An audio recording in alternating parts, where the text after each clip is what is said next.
Welcome to Ethics in EMS. Ethics. It's the principles of right and wrong, good and bad, and the consequence of human actions. In other words, what a person ought to do.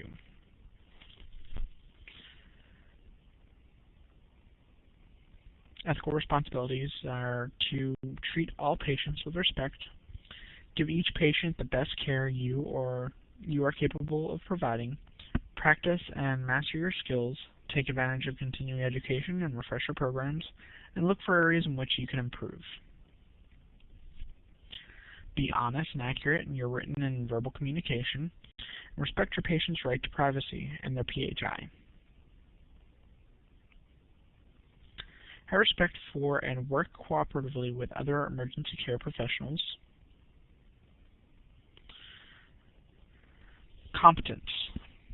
The patient's ability to understand the questions you ask them and understand the results of the decision he makes about his care.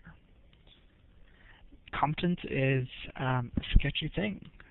Generally, when we try to gauge competence, we ask somebody who they are, they know what day of the week it is, or some other type of identifying for the time, if they know what's going on.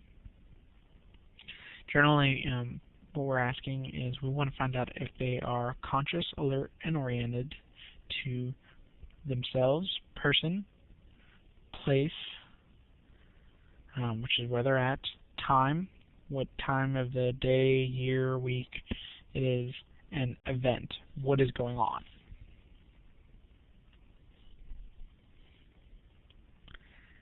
Competence, we are going to discuss legal competence, mental competence, and medical/situational competence.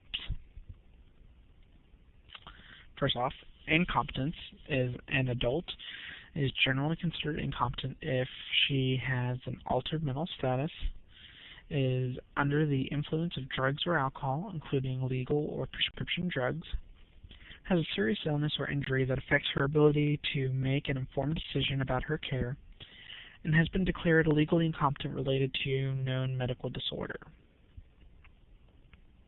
I'm trying to think if there's anything else in here. Depending on which text you read, they also include incompetence for medical decisions.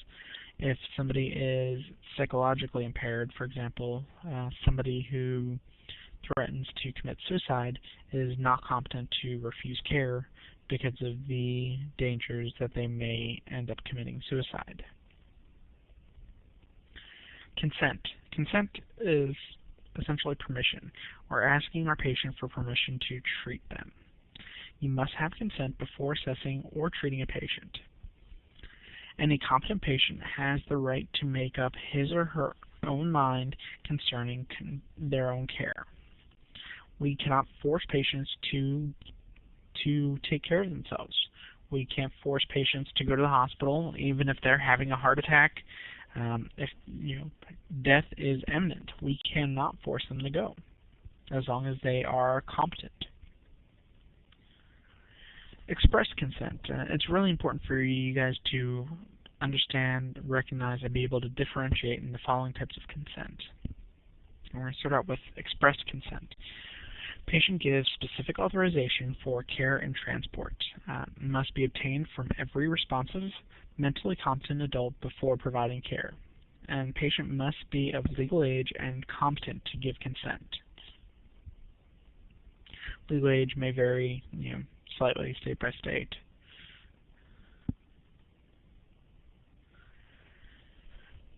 Express consent. To obtain express consent, you must identify yourself and your level of medical training. So be, for example, my name is Keith Woodmeyer and I am a paramedic.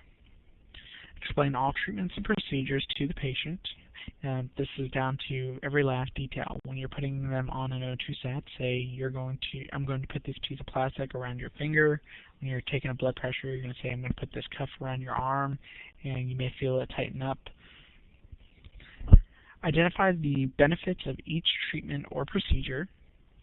Say, I need to check this blood pressure to evaluate possible causes.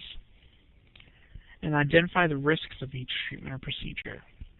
And again, say, this may hurt for blood pressure, and if there's any risk for the treatment, make sure to make them aware of it.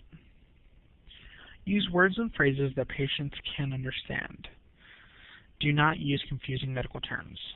For example, don't say, I'm going to put this sphygmomanometer on your upper right extremity. Say, I'm going to put this cuff around your right arm. A competent adult can withdraw consent at any time during care or transport. Implied consent. Consent is assumed from a patient requiring emergency care who is mentally, physically, or emotionally unable to provide express consent. Effectively, only until that person no longer requires emergency care or regains competence to make decisions. For example, somebody is unresponsive. It's implied that they would want to be taken to the hospital and be evaluated for that condition. So if somebody is unresponsive and you arrive, you are operating under the auspices of implied consent to treat that patient. Some situations that may arise. Children and mentally incompetent adults must have a parent or guardian give consent for treatment. If life-threatening emergencies exist, you are able to treat them under implied consent. Refusals. If the patient refuses treatment or transport, you must inform him or her of the following: nature of her illness or injury, treatment that needs to be performed, benefits of that treatment, risk of not providing that treatment, any alternatives to the treatment, and dangers of refusing treatment, including transport. It's always important to say, you don't have the means to fully evaluate. You may not have been able to determine, for whatever reason, what was going on. That the best thing that they can do is go to the hospital for further evaluation. Excuse me. Do not make a decision on your own not to treat or transport a patient. It is not your decision. You are there to treat and transport a patient whether or not you believe they need to go to the hospital. Consult with medical direction or leave this decision to advanced medical personnel on the scene, if for whatever reason. But most protocols within the state of Kentucky require you to transport unless the patient decides that they would like to refuse care. Examples of high-risk refusals include abdominal pain, chest pain, severe electrical shock, foreign body ingestion, poisoning, pregnancy-related complaints, water-related incidents, fall greater than 20 feet, vehicle rollovers, head injuries, high-speed automobile crashes, auto versus pedestrian or auto versus bicycle injury with significant impact, pedestrian thrown or run over, motorcycle crash greater than 20 miles per hour or with separation of the rider from the bike, or pediatric patient with vague medical complaints. On refusal documentation, it's imperative to get the patient's name, age, chief complaint, patient's medical history, 2 complete sets of vitals, patient's mental status, including orientation. You want to make sure that they are conscious, alert, and oriented to person, place, time, and event.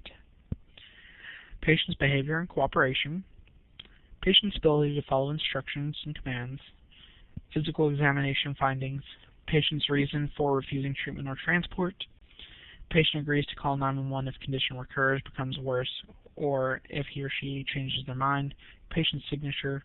And it's also important to get a non-partisan witness to sign with them. For example, it wouldn't be fair for your partner to sign as a witness to this patient. Some things to take into consideration. You must, and I cannot stress this enough, if a patient refuses care, you must tell them that they can call 911 at any time and you will come right back out there. If they get worse, if they change their mind, if for whatever reason, that all they need to do is call 911.